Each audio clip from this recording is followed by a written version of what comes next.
За эрхэм гишүүдийн амгалан айлтгая.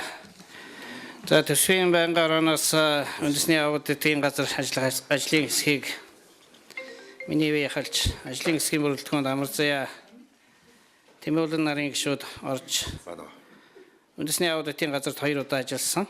Тийм байна. Ажлын хэсгийн гишүүд төрийн аудитын байгууллагын үйл ажиллагаатай танилцуулж ажлын хэсгийн удирдамжин заасан холбогдох материалуудыг судалж үзээд талаарх дүгнэлтийг та бүхэнд танилцуулахар шийдлээ. За нэгдүгээрт нь төрийн аудитын байгууллагын 2018 онд гүйцэтгэсэн аудитын тайлангийн талаар товчхондоо танилцуулчихъя. Төрийн аудитын тухай хуулийн 16-2 заасны дагуу Улсын хурлын төсвийн байнгын ороонд танилцуулж шийдвэр гаргуулах ёстой. Энэ шийдвэрийн төлөвлөгөө боловсруулах үндэслэл болно гэж заасны дагуу аудитын сэдвүүдэд танилцаж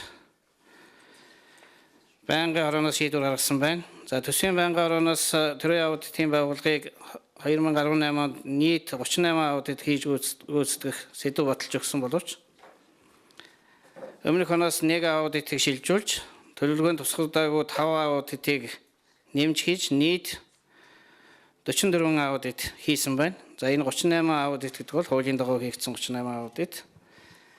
За саналаараа 6 хийсэн гэсэн үг. За гүйцэтгэсэн аудитын тайлангуудаас 7 аудитын тайланг их хурлын байнгын хороодод хугацаанд нь ирүүлээгүй байна.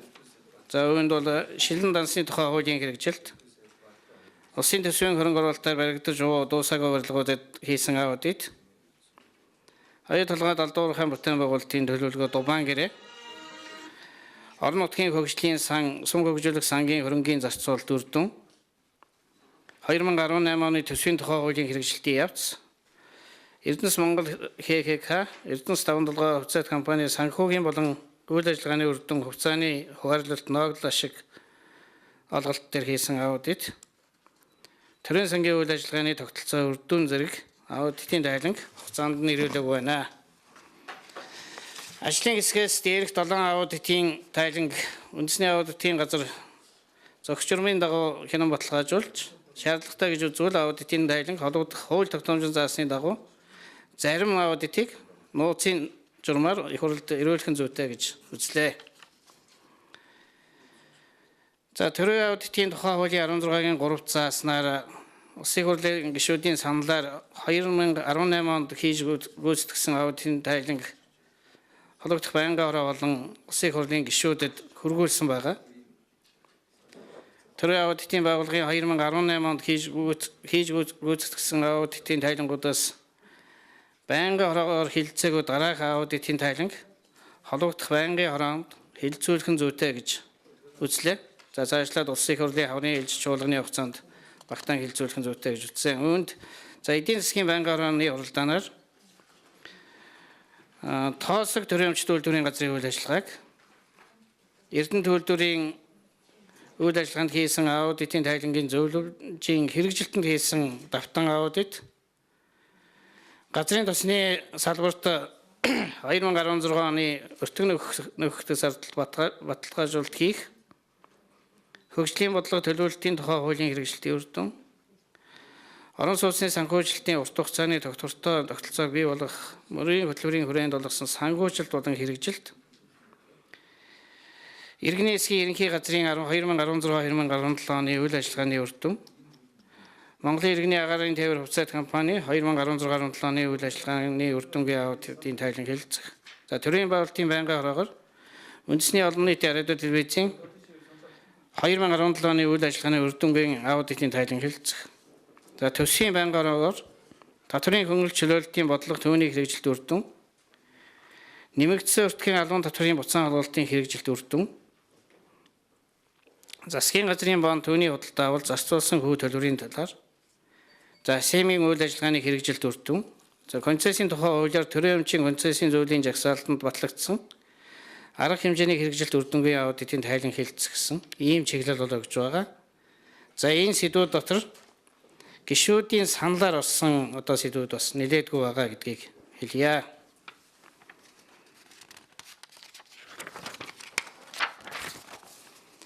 За дараагийн асуудал бол төрийн аудитын байгууллагын 2019 онд гүйцэтгэх аудитын сэдэв байгаа. За энэ сэдвт бол төсвийн байнгын оны 2018 оны 1-р тогтоолоор төрийн аудитын байгууллагын 2019 онд хуулийн дагуу гүйцэтгэх 18 аудит, за нийгмийн захиалгаар гүйцэтгэх 8, төрийн аудитын бодлогоор гүйцэтгэх 6 аудит, нийт 32 аудит гүйцэтгүүлэхээр аудитын сэдвийг бол баталж өгсөн. За төрийн аудитын байгууллагаас дээрх 32 сэдвээс аудитын зардал тусгагдаагүй болон боловсон хүчний нөөц хүрэлцэхгүй гэдэг шалтгаанаар 8 аудитын сэдвийг хасах, 5 аудитын сэдвийг нэмэх, 4 аудитын тайлангийн хамраг хүрээх багасгаж сэдвийн нэрийг өөрчлөх, 3 аудитыг наривчилж аудитын сэдвийг тодорхойлгох, 1 аудитын сэдвийн гүйцэтгэх хугацааг өөрчлөх саналуудыг бол ирүүлсэн. За байнгын орооноос өгсөн чиглэлийн дагуу ажлын хэсэг ажиллаад дараах өөрчлөлтүүдийг бид хийлээ. За үүнд бол улсын төсвөөс иргэн төлөгдөх нөхцөлтэй концессийн барихшилжүүлэх төрлөөр хэрэгжүүлж байгаа талаарх хэмжээний хэрэгжилт. За энэ бол улсын хурлын 2017 оны 29-р тогтоолттой хуулийн загдаагүй зүгээр их хурлаас тогтоолын гаргасан юм байна лээ.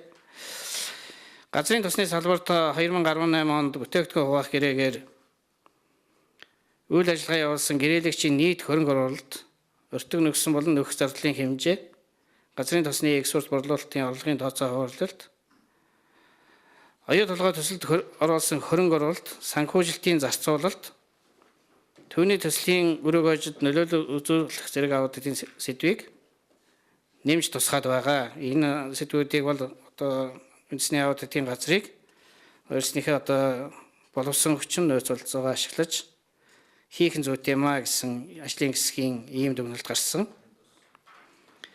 За засгийн газар болон яамдын дотоод аудит хяналт шалгалтаар гүйцэтгэх боломжтой гэсэн 9 аудитын сэдвийг бид хасаж өгсөн. За хасаж өгнө гэдэг бол энэ бол санхүү нь бол үндэсний аудитын газарт бас үлдээд за дээрх 5 аудитыг одоо тэр санхүүжилтээр хийж болох юмаа гэсэн ийм дүгнэлтийг бас гаргаж байгаа.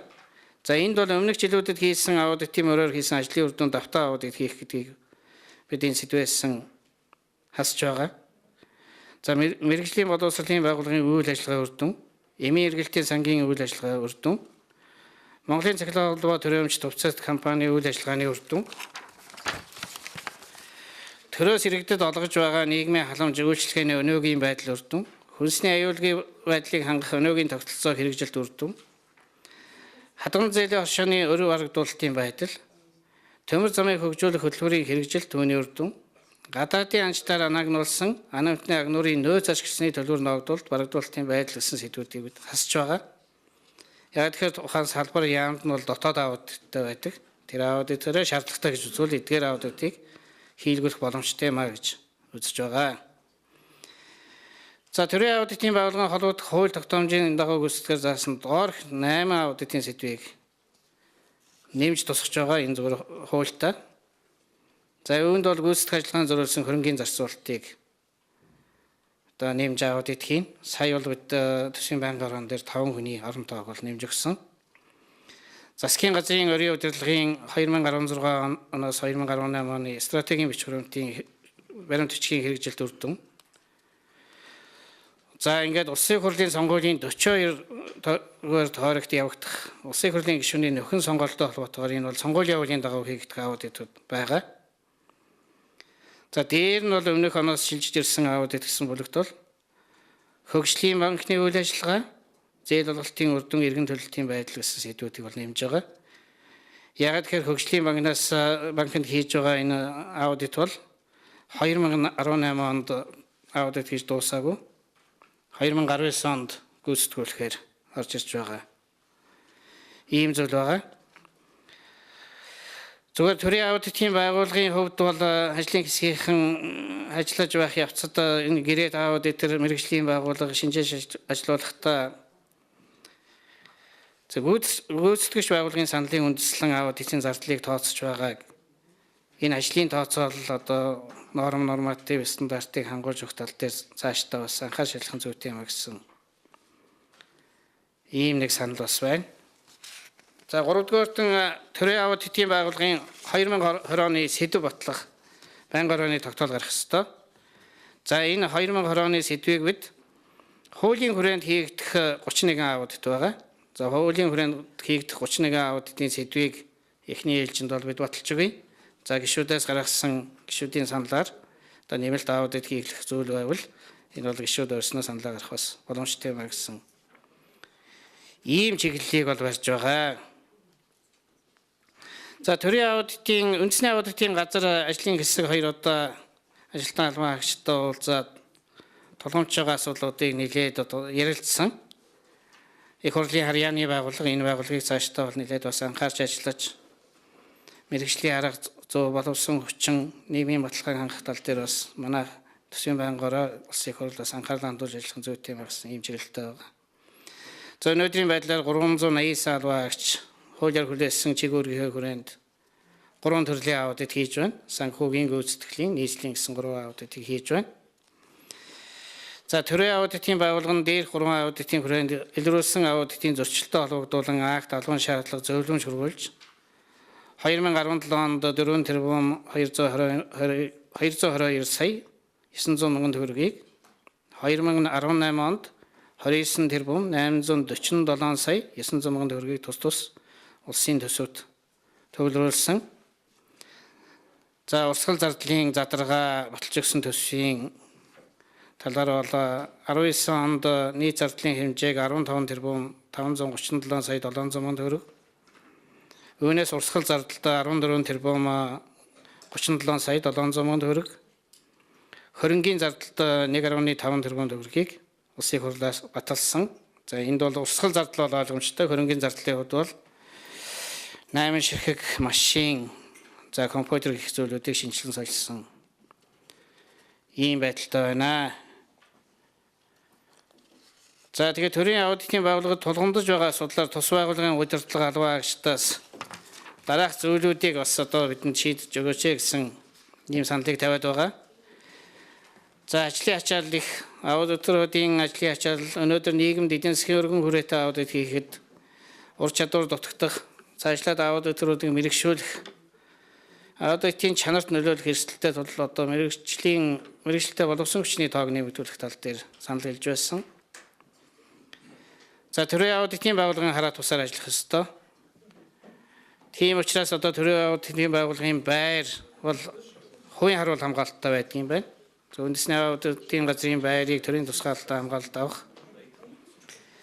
Төрийн аудитын байгууллага жил бүр аудитын зөрчил илрүүлж улсын төсөвт их хэмжээний хөрөнгийг төвлөрүүлдэг боловч төсөв санхүү хөвд хараад байгааг хууль эрх зүйн орчныг өөрчлөх замаар шийдвэрлэж өгнө гэсэн саналуудыг гаргасан. За энэ гаргасан саналууд дээр үндэслээд ажлын хэсгээс дараах дүгнэлтийг бол гаргасан.